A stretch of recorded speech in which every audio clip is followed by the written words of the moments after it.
The church bells begin to ring, slow and deliberate. Their echoes drifting across the late afternoon sky.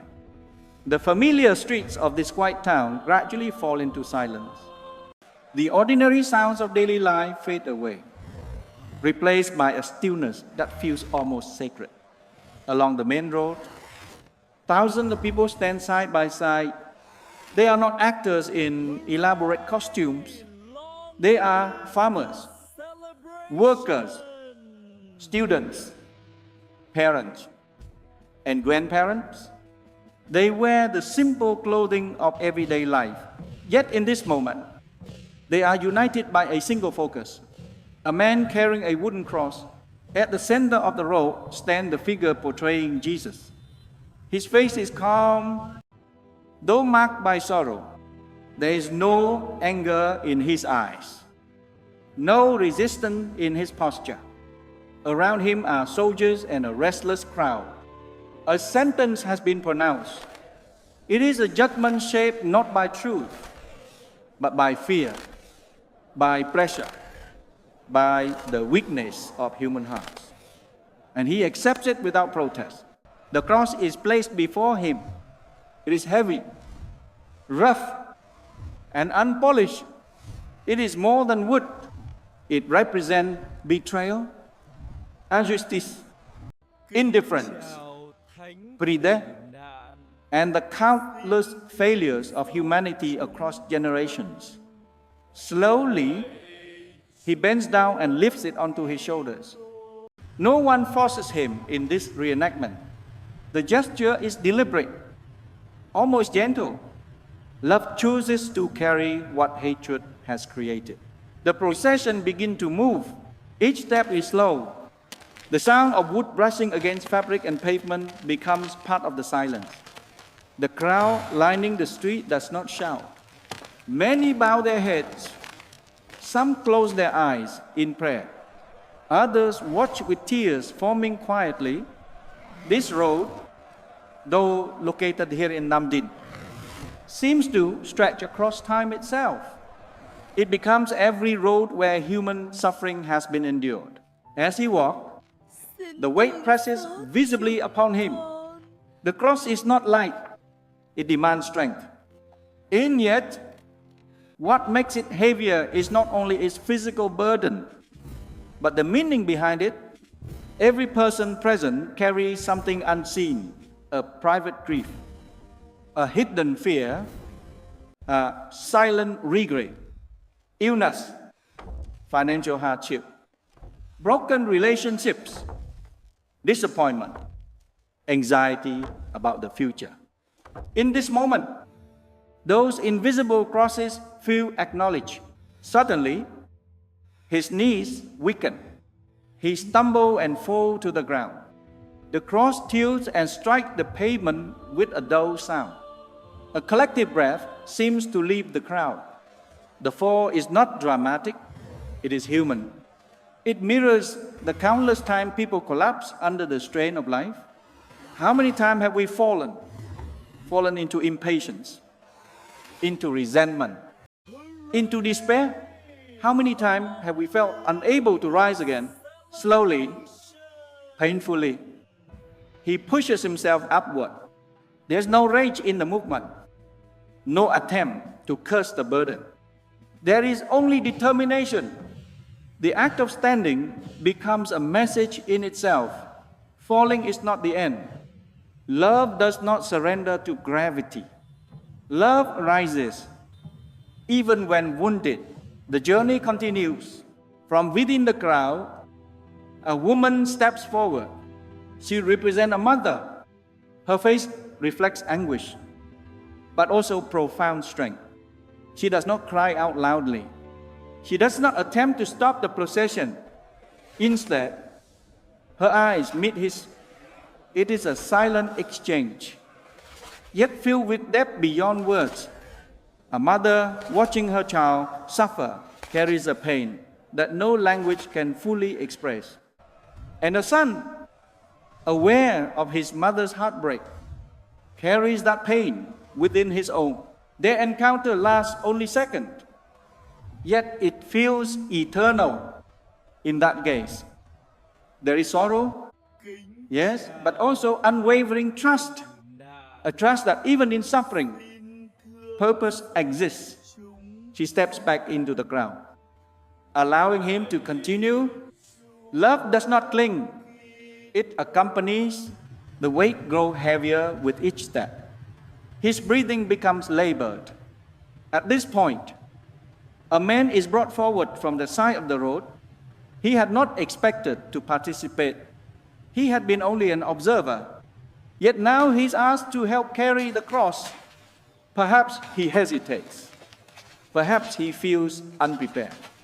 But when his hands grasp the wood, the burden is shared. Something changes when suffering is shared. The cross remains heavy, but it is no longer borne alone. This simple act becomes a symbol for every time one person steps forward to support another, when a friend listens without judgment, when a neighbor offers help without being asked, when a stranger chooses compassion over indifference. Often we do not choose our crosses, but we can choose whether to help carry someone else's.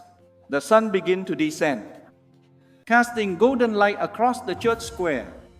The open space is filled with people, yet an extraordinary quiet prevails. The reenactment reaches its final stage as he enters the square and lowers the cross to the ground. He stands before the gathered community and looks out over them. His gaze is not accusatory. It does not search for enemies. Instead, it seems to see every face individually, every story, every hidden struggle. It is a gaze of forgiveness. In that silence, each person becomes part of the story. Some may recognize themselves in the crowd that demanded judgment. Others may see themselves in the silent observers who did nothing. Some may find hope in the figure who helped carry the cross. And many may identify with the mother who suffered quietly yet remained faithful. The square becomes more than a physical location. It becomes a place of encounter. The cross lies at the center, not as a symbol of defeat, but as a paradox. What appears to be failure reveals the deepest strength. What seems to be lost reveals the greatest gift. The instrument of humiliation becomes a sign of love. Silence deepens. There is no music now. Only the soft rustle of evening wind and the distant sound of birds returning to their nests. In this quiet, reflection takes root. People begin to examine their own lives. Where have I judged unfairly? Where have I turned away from someone in need? Where have I refused to forgive? The cross stands as a mirror.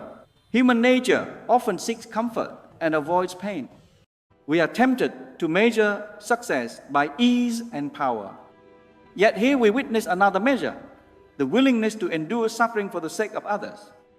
The willingness to forgive when revenge feels justified. The willingness to continue loving when love is not returned. As darkness slowly approaches, he kneels beside the cross. The gesture is simple, yet profound. It suggests surrender not to injustice, but to a greater purpose. Around him, thousands kneel as well. The entire square seems united in quiet prayer. This moment is not about reenacting history alone. It is about recognizing that the message continues. In homes throughout the Diocese of Bui Chu, sacrifices are made daily that no one sees. Parents labor tirelessly for their children. Young people struggle to remain honest in a world of shortcuts.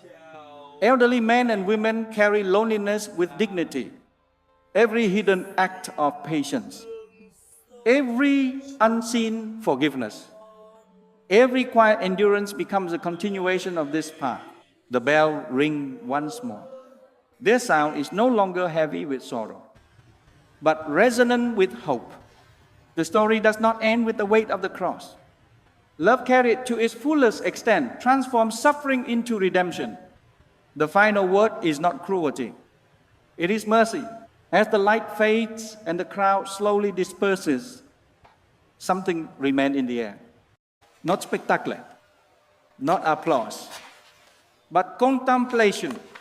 Each person returns home carrying a question. What is my cross?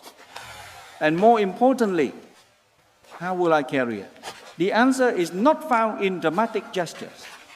It is found in daily faithfulness, in choosing kindness over bitterness, in standing up after falling, in helping someone else shoulder a burden, in trusting that no act of love is wasted.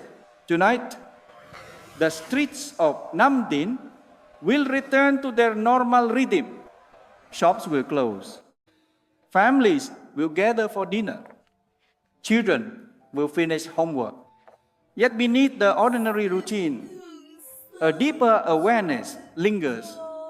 The path of sacrificial love has been walked again, not as distant memory, but as living invitation. The cross remains at the center, not as a sign of despair, but as a promise that suffering does not have the final word, a promise that forgiveness is stronger than hatred, a promise that even in the darkest hour, love endures. And so the square grows quiet, the sky darkens, but in the hearts of those who witness this journey, a small light has been rekindled, a light of courage, of compassion, of steadfast hope. That light is meant to be carried forward. Long after the procession ends,